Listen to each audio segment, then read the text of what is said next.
বিসমিল্লাহির রহমানির রহিম।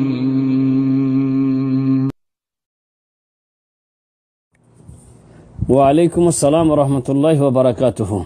ভাই মাহফুজ, যে লোক আপনাকে বললেন যে সালাতুল লাইল মাসনা মাসনা একটি হাদিস এসছে, হাদিসটি সহি হাদিস, বুখারী শরীফে বর্ণিত হয়েছে। সালাতুল লাইল মাসনা মাসনা, রাতের নামাজ দুই দুই রাকাত করে।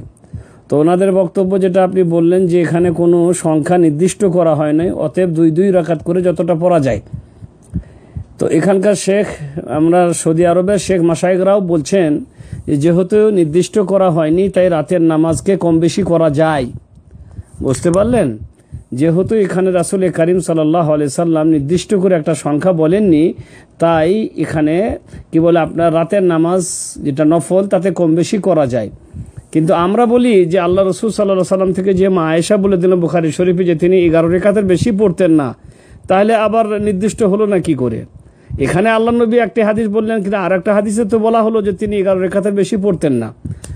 যাই হোক, তবে ব্যাপারটা এই ধরনেরই। এখানকার শেখ মাশায়েখরা বলছেন যেহেতু নফল নামাজ, তাই নফল নামাজকে কম বেশি করা যায়। আর যেহেতু কিয়ামুল লাইল বা এই শেষ দশকের বিশেষ বৈশিষ্ট্য, বিশেষ ফজিলত, এই রাতগুলি আমাদের জাগতে হবে। তা কিভাবে জাগবো? নামাজ পড়ার মাধ্যমে জাগবো, কোরআন তেলাওয়াতের মাধ্যমে জাগবো, জিকির আজকারের মাধ্যমে জাগবো, যে কোনোভাবে আমরা জাগতে পারি। অতএব যদি নামাজ পড়ার মাধ্যমেও জাগে, মানে মনে করলো 8 রাকাত তারাবি তখন পড়েছিল, আবারও তাহাজ্জুদের নাম দিয়ে কিয়ামুল লাইলের নাম দিয়ে যদি কিছু নফল বেশি করে পড়া হয়, তাহলে পড়া যায়, পড়ে রাত জাগা যায়, এতে কোনো সমস্যা নেই।